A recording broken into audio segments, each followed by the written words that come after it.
You know, when we think about family in our cultural context, I think a lot of images and a lot of associations kind of come up. I think a lot of us, we think about marriage or think about a family in particular through the lens of duties, of mutual obligations that we have to one another. Many times, though, we think about family through the lens of just kind of a cultural construct. That what we do in our families is we create a stable foundation for the rest of our society to be built on. And those things aren't necessarily wrong, but I want to suggest that Genesis chapter 12, and when we look at that as an entire story, it paints a really different picture of family. Specifically, I want to highlight for you a particular word that comes up in this passage, and we're also going to explore today, which is the word covenant. Now, covenant, I want to introduce this idea, and I want us to adopt a covenantal view of our families. And I think if we do this, we will be in a better position to weather, I think, what are very turbulent waters regarding our families.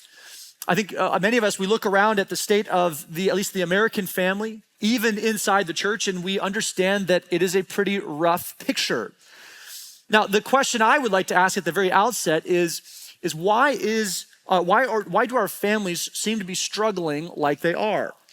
And I want to suggest that there are some really important misunderstandings or profound misunderstandings that we have when it comes to the family that I think we need to address right at the outset.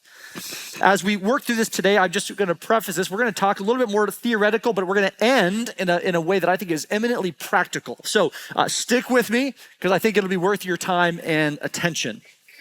But first of all, I want to look at 3 misunderstandings of family, and then I want to contrast those with a biblical or a covenantal view. So first of all, we have to see that there's what I'm going to call the pragmatic misunderstanding. So when we think about a pragmatic view of the family, one of the challenges is it's a subtle misunderstanding because a pragmatic family looks a lot like a biblical family.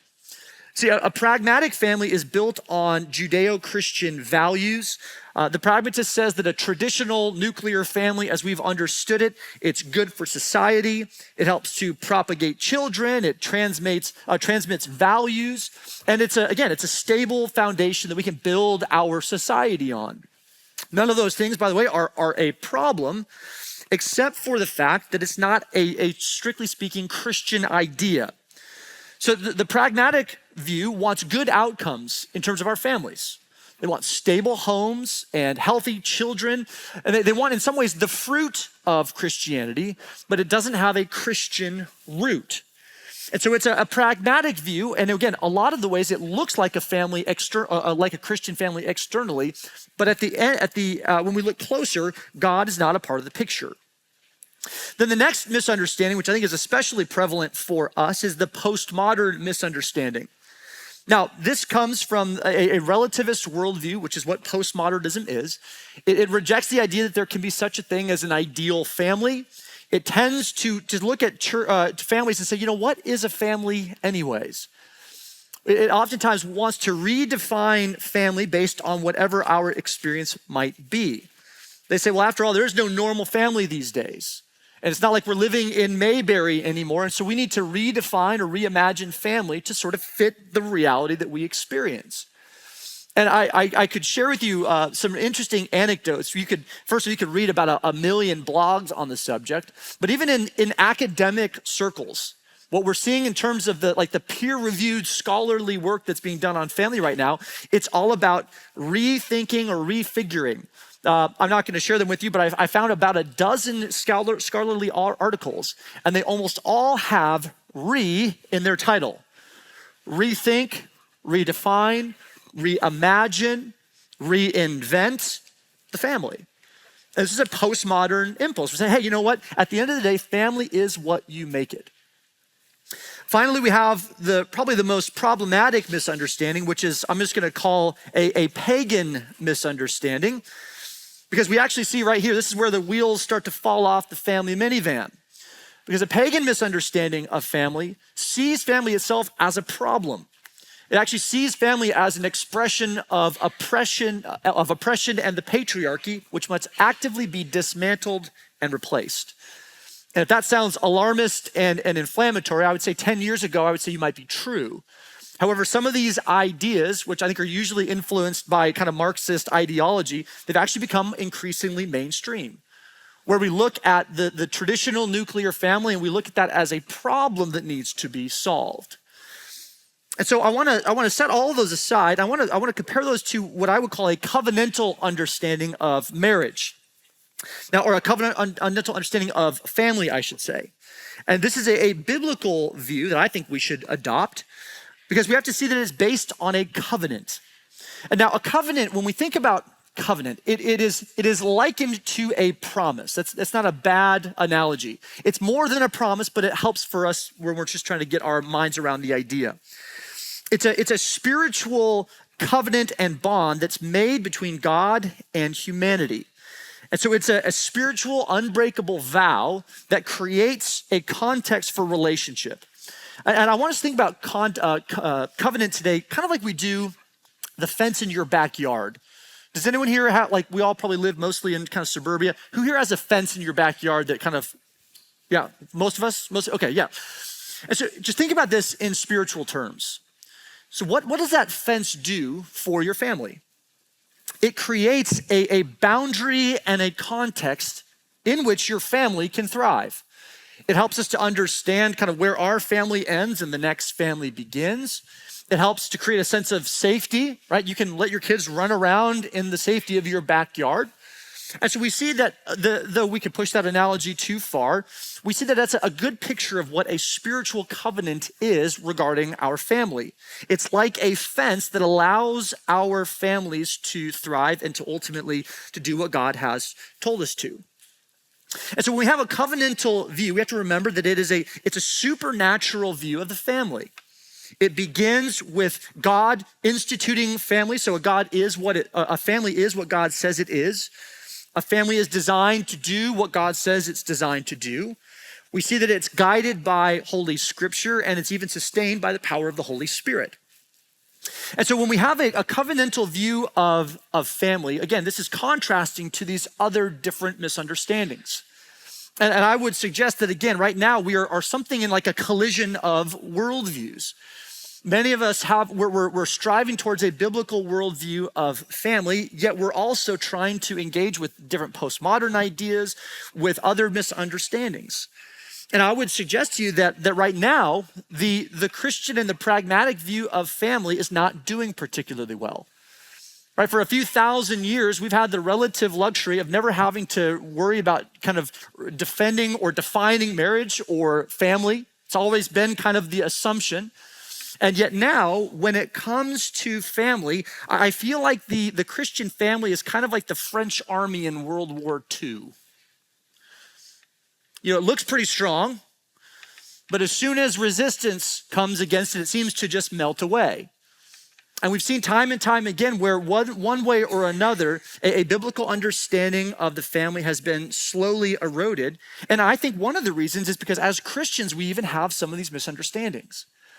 You know, for instance, I was talking to a friend, this is a number of years ago, and we were talking about marriage specifically, but this applies to family. And I was trying to kind of suss out, some of the things he was saying just didn't add up to me. And I eventually asked him, I said, so how do you know that you're married? It was about marriage, but again, think about this in family too. He said, well, the reason why I know I'm married is because I have a marriage license from the state of Oregon that tells me I'm married. And I said, well, time out. I have no problem with you, by the way, having a marriage license from whatever state you got married. That's beside the point. But if you think that's what constitutes your marriage, we have a serious worldview problem. Again, the irony of balance is like the state of Oregon does not get to tell me what marriage is or is not. And nevertheless, this is a good, godly Christian man. Yet there's a misunderstanding of what truly constitutes the marriage, but also a family. And I think this is a perfect example of how Christianity has been influenced by various secular influences. And I think in some ways, the state of the Christian family is the hens coming home to roost, where we've adopted a worldview And we've adopted a picture of family that is not specifically Christian, and we're wondering why it's not working particularly well. And so what I want to challenge us today is, as we think about this topic of covenant, what I'm not arguing for is going back to traditional family values. What I am arguing for is that we need to embrace a supernatural view of family that is built on divine revelation and specifically a divine covenant. So let's unpack what the components of a covenantal view. I think there are three components of a covenantal view of family that are really important for us. And the first is that God creates families. Let me point us to Matthew 19. This is Jesus speaking to the Pharisees. He says, some Pharisees came and tried to trap him with this question. Should a man be allowed to divorce his wife for any reason? Haven't you read the scriptures? Jesus replied. They record that from the beginning, God made them male and female. And he said, this explains why a man leaves his father and mother and is joined to his wife, and the two are united into one. That's a direct quote of Genesis, by the way. It says, since they are no longer two, but one, let no man split apart or put asunder what God has joined together. And this points us to an important truth about marriage specifically, but the family more generally, which is that God himself is the one who creates a family. And again, we see this in weddings too, because it's especially just kind of pertinent for us. When I do a wedding ceremony, after we do the vows and after they exchange their kiss and everyone's excited, I turn the couple around to the people in the congregation and I say, may I be the first to pronounce Mr. and Mrs. So-and-so. And we say that for a reason. We're not now thinking about them as simply two individuals. We actually think about them as one spiritual entity. And we understand the reason why they are one spiritual entity is not because they signed a piece of paper. It's not because they ultimately gave each other a kiss or a ring. It's because God himself has operated in that moment to join two souls into one spiritual entity. And so we see that when we think about family, and this begins with marriage, but it actually applies to the entire family, we have to see this as a supernatural entity that God himself creates. But then we also see that God not just creates families, he commands families. Now, Exodus 24, 7 through 8, I want to read this for us, but before I do, the immediate context of this passage is that the people of Israel have been brought out of Egypt. They've now come to Mount Sinai, and this is when Moses receives the law. And we think about usually the law as the 10 Commandments, but actually the text goes on for several chapters and it outlines basically all of the rules that the nation of Israel, which remember is a family, it's built up of tribes and clans. That's what the nation of Israel is. It's going to be regulated by these particular rules. So this is Moses. He says he took the book of the covenant and read it aloud to the people. So he's reading them, in a sense, the law. He says, again, they all responded, we will do everything the Lord has commanded, and we will obey. Then Moses took the blood from the basins and spattered it over the people, declaring, look, this blood confirms the covenant the Lord has made with you in giving you these instructions. And so we see that God in some ways lays out the terms and conditions. On one hand, of course, there are promises. There are things that God has promised to Abraham and his descendants. There are things even that in this passage he promises. He said, I'm going to give you life. I'm going to bless you. I'm going to protect you. I'm going to bring you out of slavery in Egypt and into this promised land, and it's going to be a good life. That's what God has promised. He says, but there are also terms and conditions, namely obeying the law. That when you live in my promised land, you're going to live the way that I have asked you to live, which happens to be, among other things, for your good and thriving. But nevertheless, the people gathered together, and it says the people say, we will obey, which right at the outset kind of contradicts the idea that we can simply just do what we want as families, that our family is sort of this individual entity unto ourselves. God says, no, that if you want to be my covenant people, If you want to be my covenant family, as it were, you're going to abide by the law. You're going to do what I have asked you to do as a part of that covenant relationship. And so again, it kind of pushes back against this postmodern idea that there's no such thing as an ideal family. It actually tells us, no, there is a standard to strive for. And of course, under Christ and the cross, we have grace for when we inevitably fail, right? When we don't chin the bar. So there's grace there, but nevertheless, the standard remains. And then finally, we see this idea that God commissions family. So first he creates, he commands, and then he commissions. Genesis 1:27 says, so God created human beings in his own image. And in the image of God, he created them. Male and female, he created them, and God blessed them and said, be fruitful and multiply, fill the earth and govern it. Reign over the fish in the sea and the birds in the sky and all of the animals that scurry along the ground. Now in this, we actually see the mission or the commission of the family. Now, a lot of us, when we read this passage, we actually go to the second part about how we are to be fruitful and multiply and to reign and rule over the earth.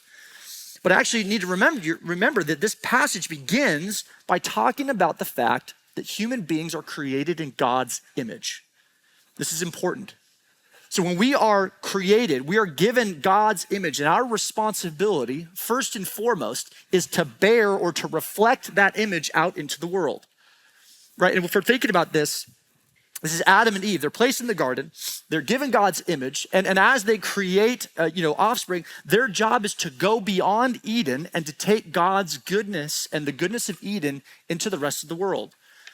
So their job is to be a standard bearer. It's to help the entire world understand who God is because we are his image. And so when it comes to families, first and foremost, our job is to reflect God's image back into the world. We're here to show who God is and to reflect his goodness as we go into the world. And then along with that, we of course are told to be fruitful and multiply. We're to fill the earth and govern it. We're to reign and to exercise dominion over the world. And that's part of our mandate. But first and foremost, it is about receiving God's blessing and reflecting that blessing. By the way, we see that blessing fully manifest in Jesus into the world.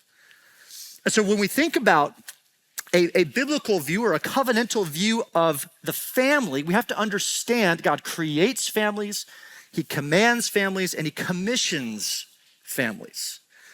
Okay, so that's a lot. So that's all flying fairly high and theoretical. So what does this mean in terms of how we practically live out being a part of a covenantal family? And I think there's a lot of implications here. I want to very briefly touch on three. The first is marriage. Now, this I think is the first and most obvious implication. And I'm actually going to say the least about it because I want to talk more about this in the coming weeks. But when we see in marriage, this is so special because in the marital relationship, we see the clearest picture of how God loves and is in covenant with us. When we are in covenant relationship with our spouse for our entire lives, Paul tells us that this is an image of how Christ loves the church. Marriage is an image of how God himself operates in the context of the Trinity, about how there's this ever-present love, this perfect unity and harmony. And in marriage, we have the honor to show that in practical terms. And so this is, I think, the foundation, of course, of any kind of understanding of family. Covenant is most clearly shown in marriage. But I want to also consider how the bond of covenant in family actually impacts our children. And I want to extend this as well. I think when we think about families, at least biblically, it wasn't a Western individualist view. It was actually an Eastern collectivist view. And so if you're thinking about family today, we need to remember that basically the family, in biblical terms at least, is comprised of every living member of your family.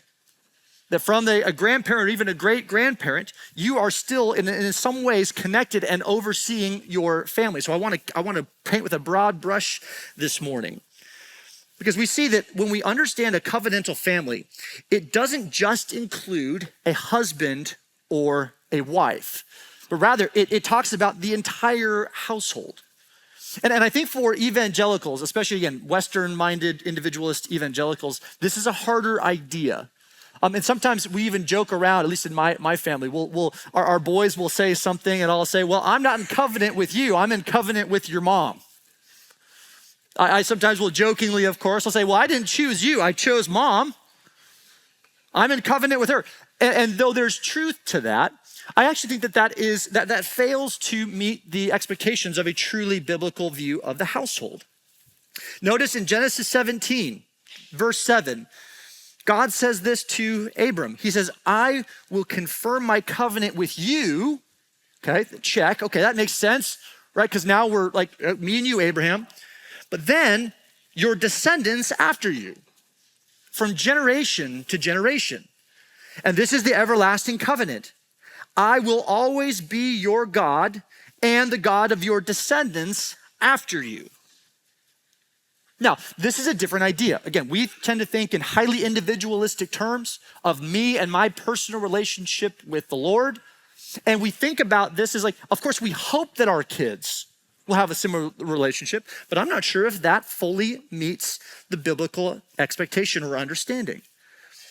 Now, on one hand, I think sometimes people can take this to an extreme and they can say, oh, well, the parents' faith is sort of attributed or imputed to their kids. And I think that would be hard to defend biblically. But what I do think this passage tells us is that God looks at families in a special way. Namely, he sees families operating as some sort of spiritual entity. And I think this is true in the New Testament and the Old Testament as well. Which means that I think when we think about parenting, and again, whether you are parenting or grandparenting, however you're influencing that in your family, or even as you're thinking about how you will do that in the future, when we have a covenant view of family, particularly as it relates to children, I think this gives us great hope and also a great responsibility. You see, when we think about the responsibility, it means that we are raising our children, again, properly understood, in a Christian home. And I think sometimes we throw that around. And in fact, even I think that phrase is sort of a way to kind of maybe even, like when I hear people share their testimony, they'll say, well, I was raised in a Christian home. To which we kind of like, it kind of lowers our expectations, like, oh, this isn't gonna be as interesting of a story. Is that not true? It's like, well, I was raised in a Christian home and life was actually pretty good. It's like, well, what if being raised in a Christian home is actually God's purpose? You ever think about that? What if that's a part of the incredible testimony of God's faithfulness to not just to his family, but to the generations of his family? And so when we think about this, yes, it means that raising our children in a covenantal family means that we raise our children with the expectations of the covenant, which means that we are trying to teach them to obey and to live a godly life. But we also help to raise them with the promise of the covenant. And so I think this invites us to actually parent in reverse. Because I think for a lot of us, when we're raising kids, and I would count myself among this number, when we're raising kids, we're thinking about it in individual terms. Well, like I have my faith, my wife has her faith, and we're hoping that one day these little pagan children will come to faith. And you see how that starts to become a weird idea. Like, are we raising Christian children? Are we instituting a Christian home? And if so, maybe we need to take that seriously. And so what I think this does for us is we start to raise our children presupposing faith, not hoping for it. And I do believe it is absolutely biblical and scriptural that a child must ultimately own that for themselves. So just save the emails. I'm not saying that your faith saves your children. I'm not saying that. But if we think about a covenant home and all that entails, we're not raising pagans who we hope will be Christian. We're raising children according to the promise. And so we say, no, my son or my daughter, you are a child of the Most High. You are an heir to the promise. You have been given a spiritual heritage and a destiny, if you will. And your opportunity is for as much as I call God my God, you get to call God your God too. And so we raise our children in reverse, not hoping, but believing and speaking promises into our kids. And if this sounds a little bit far-fetched, I want to just challenge us with 1 Corinthians 7:14. Paul says, in the context of discussions about marriage and family, he says, "For the believing wife brings holiness to her marriage, and the believing husband brings holiness to his marriage. Otherwise," he says, "your children," this is the part that's really problematic. Wait, your children would not be holy, but now they are holy. Now, he continues in verse 16. He says, "Don't you realize that wives, that your husbands might be saved because of you? And don't you husbands realize that your wives might be saved because of you?" Right? Now, I think this is a challenging text. And I hope you're seeing why it's challenging. It's challenging unless Paul has a different understanding of family than we do, namely a covenantal one. Now, at the very least, I think we could say that Paul tells us that a faith, like a believing family member, perhaps in the context of just basically like life-on-life evangelism, hey, because of your faith, your family could come to faith. I think that's absolutely true. By the way, dads, fathers, if you come to faith and if you are actively engaged in church, 90% of your family will follow you, which is a powerful statistic. So that being said, I think it doesn't make sense, though, of all that Paul has said. It appears in some ways that he is trying to show us that the faith of a parent, or the faith of ideally both parents, has some sort of actual impact in the life of their family. Again, not saying taking anything away from your kids' responsibility to ultimately have their own personal relationship with God, but if we're taking this seriously, I think this passage tells us that somehow, in some ways, God operates and deals with families in covenantal terms. And that should allow us to have, again, a great responsibility as parents, but also a great hope and a promise of parents, knowing that we are not the only recipients of that promise. It is a promise for you and your children and the generations to follow. And I think we need to take seriously what it means to be creating a Christian home. And then finally, I want to leave us with another, I think, implication, which may be a little bit of an oddball, but I actually think this changes how we think about the church. Now, what is the church? Among other things, it is, of course, the body of Christ, but Paul talks about it numerous times as the family of God. And so what I mean by this is if we have a covenantal view of family in general, we should also be bringing that view to how we relate to one another as a part of the same spiritual family. And what I want to challenge us today is to think about the church more through the lens of family and less through the lens of a gym membership.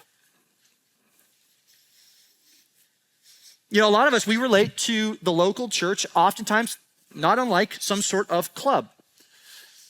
You know, we do what? We church, no one? We church shop. Now, on one hand, just grace here, I think it's really important for you to be very discerning and prayerful to ask God where he wants you to connect in the local body. It's very important. You should ensure that when you go to a church, and if you're considering being a part of that community, that you understand what they believe, that you resonate with how that particular church's expresses its mission and vision. All right, you should be on board with the theology. Okay, and so in that sense, shop away. But when the Holy Spirit has led you to a particular body, I think this should actually increase our dedication and our level of service and love in that respective body. We should be thinking of ourselves as, again, brothers and sisters. We should be thinking of ourselves as having a mutual bond that goes way beyond simply this idea that we happen to come to the same room for 90 minutes on a Sunday morning. And again, you can take that to an extreme, of course, and I hope you know my heart that I'm not advocating for some sort of hard covenantal view that like once you are here, you are, like, that's not how we operate, and you know that. But nevertheless, I think it challenges us to think about the church being the family of God in higher, more covenantal terms. And so I want to challenge us today, wherever we are at, whether we're thinking about this through the lens of our nuclear family or we're thinking about our extended family, whether we're thinking about our spiritual family, I think we need to adopt this idea of covenant. and to see what God does as we bring glory to him through our families.